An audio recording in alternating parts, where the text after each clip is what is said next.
अस्सलामु अलैकुम नाजरीन, पहाड़ी दुनिया ਵਿੱਚ तुसदा खैर मकदम हाँ। ਅੱਜ ਜਿਹੜੀ ਹਸਤੀ ਅਸਾਂ ਨਾਲ ਹਨ, ਅਸੀਂ ਉਹਦਾ ਤਾਰੁਫ ਤੁਸਾਂ ਦੇ ਕੇ ਕਰਾਵਾਂ। ਉਹ ਜਿਹੜੀ ਗੱਲ ਆਖਦੇ ਨੇ ਕਿ ਛੋਟਾ ਮੂੰਹ ਮੜੀ ਬਾਤ, doctor Jahangir Danish Mir, professor, retired degree college principal Kupwara, ਅੱਜ ਤੁਸਾਂ ਦੇ ਸਾਹਮਣੇ ਮੌਜੂਦ ਹਨ। ਅੱਜ ਅਸੀਂ ਇਹਨਾਂ ਦੀ ਜ਼ਿੰਦਗੀ ਦੇ ਬਾਰੇ ਵਿੱਚ ਕੁਝ ਮਾਲੂਮਾਤ ਹਾਸਿਲ ਕਰਸਾਂ ਔਰ ਪਹਾੜੀ ਦੁਨੀਆ ਦੇ ਲੋਕਾਂ ਕੋ ਇਹਨਾਂ ਦੀ ਜ਼ਿੰਦਗੀ ਦੇ ਤਜਰਬਾਤ और तुसां को इंदी लाइफ के बारे में उतार चढ़ाव जोड़े इंदे इंदी एजुकेशन इंदा बैकग्राउंड सारा तुसां अगदे असी अज पेश करसां। वेलकम डॉक्टर साहब, अस्सलाम वालेकुम। शुक्रिया, वालेकुम सलाम। और पहाड़ी दुनिया के नाजरीन को अस्सलाम वालेकुम। मोहतरम मीर साहब, मैं सब तो पहले पहाड़ी दुनिया के जितने भी इंतज़ामिया तुसां सबों को मुबारकबाद देना कि जिहड़ा सिलसिला तुसां शुरू किया था ये काबिल सताइश और काबिल तारीफ़ है। जहाँ तक मैं नाचीज़ का ताल्लुक है, मैं इलाका करनाह का रहने वाला। करनाह का एक सेंट्रल ग्रां जड़ा दिलदार, उत्थां मैं पैदा होया और इब्तदाई तालीम उसी प्राइमरी स्कूल दिलदार में हासिल की थी और बाद में मैं हाई स्कूल कंडी में दाखला किया और मैट्रिक पास की थी। मैट्रिक पास करने के बाद उस ज़माने में चूँकि हायर सेकेंडरीज़ का सिलसिला ना होंदा सा तो असी कॉलेज चले आए, अमर सिंह कॉलेज में दाखला किया और फिर बाद विच विमना कॉलेज तो ग्रेजुएशन की थी। उसके बाद कश्मीर यूनिवर्सिटी और अपने कैरियर की शुरुआत में बहसीत टीचर की थी। अगर जो उस वक़्त पुलिस और बाकी डिपार्टमेंट्स में भी माड़े पोस्टिंग हो दिया सी, लेकिन माड़े वालदे मोहतरम की वसीयत आसी कि तू सिर्फ और सिर्फ एजुकेशन भेजुली, तो उन्होंने वसीयत और उनके हुक्म तामल करदे होया मैं बहसीत टीचर एजुकेशन डिपार्टमेंट को ज्वाइन किया। कुछ अरसा बाद मैं फिर +2 लेक्चरर हो गया और बाद में मैं फिर दोबारा PSc के थ्रू हायर एजुकेशन में बहसीत प्रोफेसर तैनात हो गया और फिर करते करते सिलसिला आगे बढ़ता गया और फिर मैं बहसीत प्रिंसिपल डिग्री कॉलेज रिटायर हो गया। जदों मैं हायर एजुकेशन में आसा तो मुझको एक मौका मिला कि मैं ऑन डेपुटेशन स्कूल एजुकेशन में वापस गया और उस दौर में मैं 3 हायर सेकेंडरियां दा प्रिंसिपल और 2 एजुकेशनल जोन्स दा जाडियो भी रहा, तो लिहाजा काफ़ी लोगों नाल माड़ा राबता रहा। इस सारे कैरियर में चूँकि मुझको सब तो बड़ी चीज़ जी चीज़ माड़े वास्ते जिस चीज़ का मुझको फ़ख्र है वो है माड़ी ज़ुबान। मैं हमेशा पहाड़ी होने का नाज किया और फ़ख्र किया। जिस दौर में असी कॉलेज आया 1973-74 में, वो बड़ा सख्तियां का ज़माना सा। उस ज़माने रस्ते ना होंदे आसे, सड़कां ना आसियां और असें लोगों को स्याले 5-6 महीने 3-4 चक्कर साथ गली दे करने पैंदे आसे। ये जानलेवा सफ़र होंदा सा। असी अपना बैग चाका अपनी किताबां के इनका खुद देंदे आसे। अच्छा। तो इन्हां सख्तियां विच भी असां सुन अपना सिलसिला तालीम जारी रखा। लेकिन एक चीज़ जी माड़े तजर्बे में आई उस दौर में वो यह सी कि चंद दोस्त हस्ते वो पहाड़ी बोलना या पहाड़ी अखालना मुनासिब ना समझते आसे या उस समझते आसे कि शायद ऐसा करने नाल असीं छोटे हो गए। माड़ा शुमार उन्होंने लोगों में है कि मैं हमेशा पहाड़ी बोली, हाए वो श्रीनगर के दोस्त आसे, वो दिल्ली के दोस्त आसे, वो जम्मू के आसे या किसी भी जगह के आसे, मैं सब नाल पहाड़ी पे गल की थी और हमेशा मैं अपने आप को पहाड़ी खा लिया। यही माड़ा नाज है, यही माड़ा फ़ख्र है।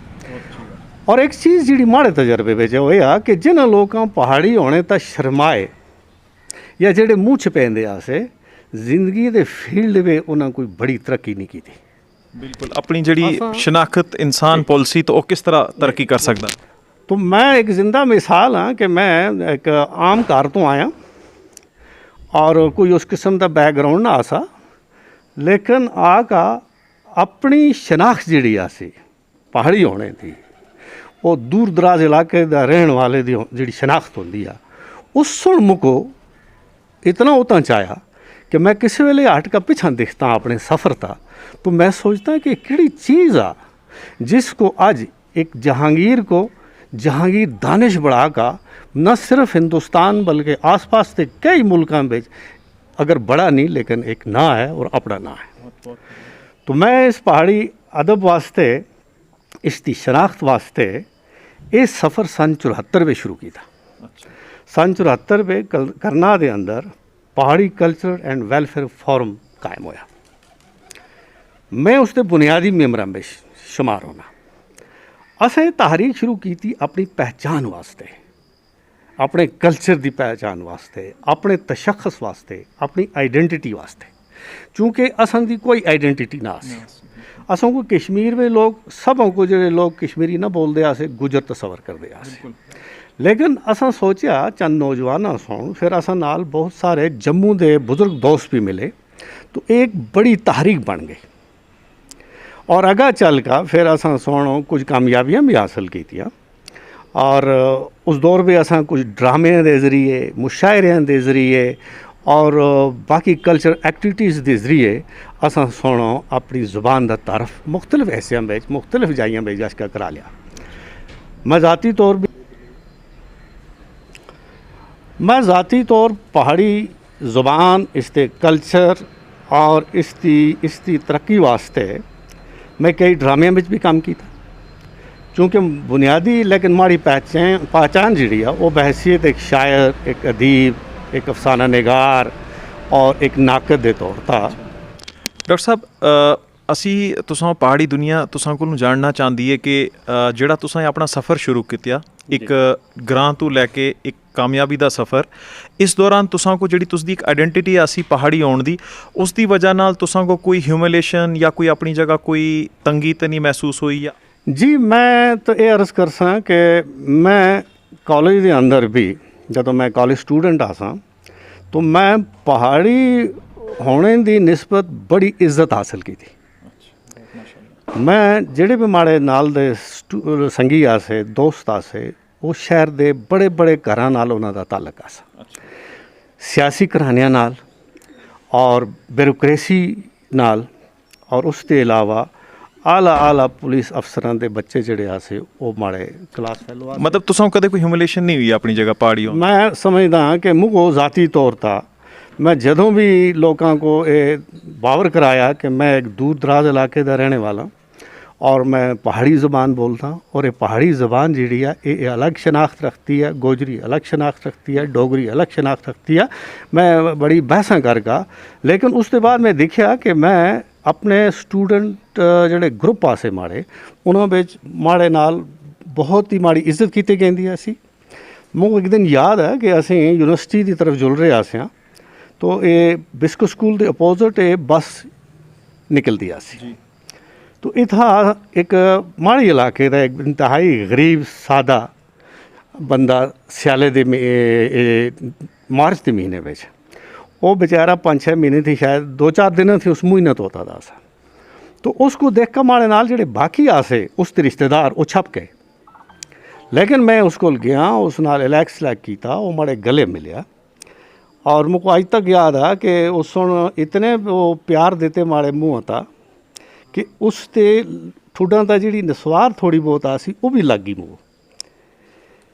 जेड़े लड़के नस गए और छप गए तो असां कैंपस पे गज कर देखा कि स्टूडेंट नाला दे और उन्होंने को नफरत की निगाह नाल दिखते आसे और माड़ी बहुत इज्जत करते आसे। बहुत अच्छी गल है डॉक्टर साहब, ये तो बहुत अच्छा। डॉक्टर साहब तुसी ये जिहड़ा अज दा ये असदा पहाड़ी माशरा हुण तुसी अज माशाअल्लाह श्रीनगर विच रहिंदे हो, बच्चे तुसदे एजुकेशन हायर स्टडीज़ आस्ते बाहर होसन इधर होसन, बाकी पहाड़ी लोग भी असदे जेह्ड़े थोड़ी तरक्की करदे न ओह् अपने पहाड़ी इलाकों तो बाहर आंदे न। तुसदा इस दे बारे विच केह् ख्याल है कि किस तरह असी अपनी ये पहाड़ी जिहड़ी लैंग्वेज असदा कल्चर है और पहाड़ी लोग तुसां लगदा कि ग्रां विच भी तरक्की हो सकदी है? देखो मीर साहब, पहली चीज़ तो यह है कि मैं थोड़ी जी गुजारिश करा कि मैं श्रीनगर ना रहंदा। बुनियादी मैं अपने करनाल का रहने वाला और उत्थी बसता मैं।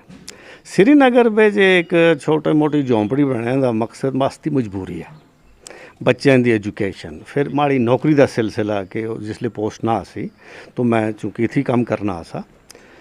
जहाँ तक जुबान का तलक है, असां सुन अपनी उम्र दे 40 बरस इस ज़बान की खिदमत, इस कल्चर की खिदमत और अपने ज़बान को अगा बढ़ाए वास्ते अपना आप वक़फ़ कर छोड़िया। और अपनी ज़िंदगी के खूबसूरत जिहड़े साल आसे असां कदे बल्कि घरां में लड़ाई होंदी आसी कि तुसां घर दा कोई पता ही नहीं, ਤੁਸੀਂ ਕਦੇ ਜੰਮੂ ਹੁੰਦੇ ਹੋ, ਕਦੇ ਪੁੰਛ ਹੁੰਦੇ ਹੋ, ਕਦੇ ਰਜੌਰੀ ਹੁੰਦੇ ਹੋ, ਕਦੇ ਕੈਰਨ ਹੁੰਦੇ ਹੋ, ਕਦੇ ਅਨੰਤਨਾਗ ਹੁੰਦੇ ਹੋ, ਕਦੇ ਊੜੀ ਹੁੰਦੇ ਹੋ। ਤੋ ਅਸੀਂ ਅਸਲ ਵਿੱਚ ਦੀਵਾਨੇ ਆਸਿਆ।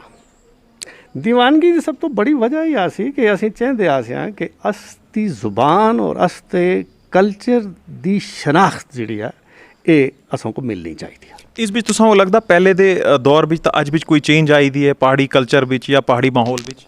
देखो जी, जहाँ तक कल्चर का ताल्लुक है, चेंजेस ज़रूर आई दी और चेंजेस ज़रूरी भी हैं। चेंजेस ज़िंदगी का हिस्सा न। जिस समाज में चेंज ना हुआ, जिस कल्चर में तगैर ना हुआ, वो तो जमूद का शिकार हो। याद ये है जी कि मासवा है कुछ मिसाल आंदे, बाकी जितनियाँ भी चेंजेस आ रही हैं वो काबिल तारीफ़ हैं। लेकिन इस पर एक चीज़ बहुत ज़रूरी है कि जिस तरह रफ्तार का और चलने का एक असूल है कि इंसान जिसले चलदा उसका एक पैर ज़मीन तो होंदा और दूआ खला विच नई मंजिल की तलाश में चाहता। तो जिहड़ा आदमी बुनियाद अपनी थी दूआ पैर विच ऐसी वो धड़ाम करके चढ़ गया सी। ਅੱਛਾ ਡਾਕਟਰ ਸਾਹਿਬ, ਇਹ ਤੁਸੀਂ ਦੱਸੋ ਜਿਹੜੀ ਇਹ ਪਹਾੜੀ ਲੋਕ ਹਨ ਅੱਜ ਜਿਹੜੇ ਬੱਚਿਆਂ ਦੀ ਐਜੂਕੇਸ਼ਨ ਚੱਲਦੀ ਹੈ, ਜਿਸ ਤਰ੍ਹਾਂ ਗੌਰਮੈਂਟ ਵਿੱਚ ਕਾਫੀ ਸੋਸ਼ਲ ਵਰਕਰਾਂ ਇਹ ਮਸਲਾ ਵੀ ਇਸ ਵੇਲੇ ਚਾਹੀਦਾ ਕਿ ਅਸਾਂ ਕੋ ਪਹਾੜੀ ਰਿਜ਼ਰਵੇਸ਼ਨ ਚਾਹੀਦੀ ਬੱਚਿਆਂ ਵਾਸਤੇ, ਆਪਣੀ ਪਹਾੜੀ ਆਇਡੈਂਟੀਟੀ ਜਿਹੜੀ ਇਸ ਵੇਲੇ STD ਰਿਜ਼ਰਵੇਸ਼ਨ ਹੈ, ਕਾਫੀ ਅਲੱਗ-ਅਲੱਗ ਕਮਿਊਨਿਟੀਜ਼ ਦੀ ਰਿਜ਼ਰਵੇਸ਼ਨ ਹੈ, ਪਰ ਪਹਾੜੀ ਜਿਹੜੇ ਹਨ ਅਸਤੀ ਖਾਲੀ ਗੱਲਾਂ ਵਿੱਚ ਚੱਲਦਾ ਹੈ, ਖਾਲੀ ਗੱਲ ਚੱਲਦੀਆਂ, ਚਾਹੇ ਉਹ ਸੰਸਦ ਵਿੱਚ ਪਾਰਲੀਮੈਂਟ ਵਿੱਚ ਹੋ ਆ, ਜੰਮੂ ਕਸ਼ਮੀਰ ਦੀ ਅਸੈਂਬਲੀ ਵਿੱਚ ਹੋ ਆ, ਵੈਦਰ ਗਵਰਨਰ ਰੂਲ ਹੋਆ ਜਾਂ ਫਿਰ ਚੀਫ ਮਿਨਿਸਟਰਸ਼ਿਪ ਹੋਆ, ਪਰ ਉਸ ਦੇ ਬਾਰੇ ਵੀ ਜਿਹੜੀ ਪਹਾੜੀ ਕਮਿਊਨਿਟੀ ਹੈ ਉਸ ਦਾ ਅਜੂ ਕੋਈ ਫਾਈਨਲ ਨਹੀਂ ਹੋਇਆ ਦਾ ਰਿਜ਼ਰਵੇਸ਼ਨ ਦਾ। ਤੁਸੀਂ ਚਾਹੁੰਦੇ ਹੋ ਕਿ ਸਰਕਾਰ ਇਸ ਵਿੱਚ ਕੁਝ ਕਰਨਾ ਚਾਹੀਦੀ ਜਾਂ ਉਸ ਦੇ ਬੱਚਿਆਂ ਕੋ ਜਾਂ ਉਸ ਦੀ ਰਿਜ਼ਰਵੇਸ਼ਨ ਹੋਣੀ ਚਾਹੀਦੀ? ਤੁਸਦਾ ਇਸ ਵਿੱਚ ਕੀ ਹੈ, ਤੁਸਦਾ ਰਾਏ ਆਪਣੀ ਕੀ ਹੋ ਸੀ? इस पे है जी कि असां सोने सन 73-74 में तारीख शुरू की थी और अस तक बुनियादी जी मांग आसी वो ऐसी कि पहाड़ी कम्यूनिटी को शेड्यूल ट्राइब का तजुर्बा, ये असली बुनियादी मांग आसी और है और रहसी। जब तक असां शेड्यूल ट्राइब न मिल सी तब तक असीं लोग ये लड़ाई लड़ते रह सा। लेकिन मैं भी नाल सों को अर्ज़ करता चला कि चूँकि माड़ी जिंदगी के 40 बरस इसी तारीख नाल गुजरे दिन, मैं तमाम नशीब फराज का वाकिफ़ हाँ। जिहड़े भी वफूद इतों दिल्ली गए, जम्मू गए या किसी भी हाकम को मिलने वास्ते गए, उन्होंने वफदा का मैं हिस्सा रहा था। असां ये बहुत बड़ी लड़ाई लड़ी और फिर सरकार सोना असां को एक दफ़ा यकीन दवा लिया कि असीं तुसां को फ़िलहाल इत्थी एक रिजर्वेशन दे सां ताकि उसके बाद उसका केस ज़्यादा स्ट्रांग हो जुलसी ST वास्ते। बुनियादी मकसद ST स्टेटस। अच्छा डॉक्टर साहब, मैं तुसां कोलों ये जानना चाहता कि ये जिहड़ी अस दी पहाड़ी कम्यूनिटी है पूरे जम्मू कश्मीर दी, वैदर पुंछ, बसोली, बन्नी बसोली, उड़ी तो कैनका करना, साउथ कश्मीर, जितने भी पहाड़ी इलाके तमाम पहाड़ी इलाके और पहाड़ी इलाकों में रहने वाले काफ़ी लोग जिहड़े न जिन्हां को अज जिहड़ी अपने फ़ख्र महसूस नहीं करते पहाड़ी बोले भी, या तो कश्मीरी करते या अंग्रेज़ी बच्चों को सिखाल देन। मतलब ये जिहड़ी अस दी ज़बान है ये खत्म होने की कगार उपर आई दी इस वेले। तुसीं आप भी जानते हो, सो अज बच्चों का कल्चर है कि उर्दू ਵਿੱਚ ਗੱਲ ਕਰਦੇ, ਇੰਗਲਿਸ਼ ਅਕੈਡਮੀਜ਼ ਵਿੱਚ ਪੜ੍ਹਾਲ ਕਾ ਉਹ ਗੱਲ ਕਰਾਲਦੇ ਨੋ। ਤੇ ਇਹ ਤੁਸੀਂ ਮਾਂ ਪਿਓ ਨੂੰ ਜਾਂ ਪਹਾੜੀ ਦੁਨੀਆ ਦੇ ਦਿਖੇ ਵਾਲੇ ਇਨ ਸਾਰੀ ਆਵਾਮ ਕੋ ਤੁਸੀਂ ਕੀ ਆਖਣਾ ਚਾਹੁੰਦੇ ਹੋ ਕਿ ਕਿਸ ਤਰ੍ਹਾਂ ਅਸੀਂ ਆਪਣਾ ਕਲਚਰ ਬਚਾ ਸਕਦੇ ਹਾਂ, ਆਪਣੀ ਜ਼ਬਾਨ, ਤੇ ਤੁਸੀਂ ਦੀ ਨਸੀਹਤ ਕੀ ਹੋ ਸੀ ਉਹਨਾਂ ਕੋ ਕਿ ਜਿਹੜੀ ਅਸਲੀ ਪਹਿਚਾਨ ਹੈ इसको किस तरह सेव करा? जी, बहुत अच्छा सवाल। मगर पहले एक चीज़ मैं अर्ज़ कर छोड़ा कि फिर अज दी जिहड़े गवर्नर इंतजामिया इन्हों सुन पहाड़ी स्पीकिंग पीपल वास्ते 4% रिजर्वेशन दी थी। लेकिन इस पर दो चीज़ां बड़ी आड़े आ गई। पहली चीज़ ये है कि असी RBA जिहड़ा 20% आसा जम्मू और कश्मीर को, उसका असी तकरीबन 10% आसिया। जब असों को हुण 4% अनायत किया सरकार सो, बुनियादी उनका आखना ऐसा कि असी तुसां वास्ते ST स्टेटस की राह हमवार कर रहे हैं। तो असदा आखना ऐसा है कि बई अगर तुसीं राह हमवार कर दो तो नाल नाल इन्हां सुन फिर एक और नोटिफिकेशन जारी किया कि असां ता इनकम स्लैब लागू हो गया 8 लाख का, जोड़ा बाकी कैटेगरियां का भी है। और इस पे परसेंटेज तो मैं हैरान हो जुलता कि जैसे माड़े इलाके की आबादी 70-75 हज़ार है, उत्था मासवाए 11.8% गुजर भरावां दे, बाकी सब जिहड़े भी हैं वो पहाड़ी स्पीकिंग लोग हैं। उन्हां मतलब 60,000 लोगों वास्ते 4%। हैंडीकैप जिहड़े माड़े इलाके में 10 या ना तो 3 लड़के हो सकते हैं या 3 कुंबे हो सकते हैं जिन्हें बच्चे उठाओ सन, उन्होंने वास्ते भी 4%। तो ये बड़ी ज़्यादतियां इनकम स्लैब एक बड़ी ज़्यादती है। और जहाँ तक अगा का तलक है तो मैं अपनी नौजवान नस्ल को एक गुजारिश कर सा कि असां सोन अगर कोई मकाम हासिल किया, अगर असीं किसी जाई पहुँचे दें या इसकी एक शनाख्त बनी दिया, तो इसकी बुनियादी वजह मादरी ज़बान है। अजकल की जी एजुकेशन आ, एजुकेशन के अंदर भी एक जी मदर टंग आ, इसको लाजमी करार दिता जा रहा है। और असली ज़ुबान जी आ रियासती जड़ा आइन आसा उसते असी छठे शेड्यूल पे जा से, और उसते अज बड़ी बदनसीबी है कि इस वक्त मरकज़ी सरकार से ऑफिशियल लैंग्वेजेस 5 करार दी, लेकिन पहाड़ी को सरासर नाइंसाफ़ी के जुमरे पे सटका इसको फिर ऑफिशियल लैंग्वेज करार नहीं देता, जिस वास्ते असी प्रोटेस्ट करते हैं और उनके उस फैसले को कंडेम भी करते हैं। अलबत्ता जहाँ तक ग्रां और शहर तक असते बच्चों को माड़ी गुजारिश हो सी कि असी जितने भी लोग हैं असी ग्रां ही पढ़ के आए थे। ये वो जमाना आसा जिस वेले कोचिंग सेंटर्स ना होंगे, ट्यूशन का कोई ना ही ना होंदा सा, तो असा सुन किसी मैदान में भी असी लोग पिछा ना रहे। हाँ, अज दी जी फास्ट दुनिया है, इस नाल चलने वास्ते कुछ असा लोगों को मज़ीद भी सोचने की ज़रूरत है, लेकिन अपनी शनाख्त अपनी सकाफत थी अपने आप को कटना नहीं। असों को अपनी ज़ुबान अपने कल्चर को नाल रखते हुए दुनिया की तरक्की की दौड़ में शामिल भी रहना और उथा मुकाबला भी करना, लेकिन अपनी सकाफत अपनी ज़ुबान अपने कल्चर और अपनी मादरी ज़ुबान को असा अपने नाल रखना, इसको असा अपने रूह के अंदर उतारना। बहुत बहुत शुक्रिया डॉक्टर साहब तुसदा। ये अज दे मेहमान डॉक्टर जहांगीर दानिश साहब, तुसां इंदी ज़िंदगी दे तजुर्बात वो भी तुसां सामने असां नाजरीन रखे, तुसां सारा कुछ पता लग गया कि ये जड़ी अस दी पहाड़ी दुनिया है, पहाड़ी दुनिया तुसा दे दरमियान इस तरह दे और शख्सां को कहन का असी जड़ी मशहूर हस्तियां हैं। तो इंशाल्लाह फिर तुसां नाल मुलाकात होसी। अपनी दुआं विच याद रखो। अल्लाह हाफिज़।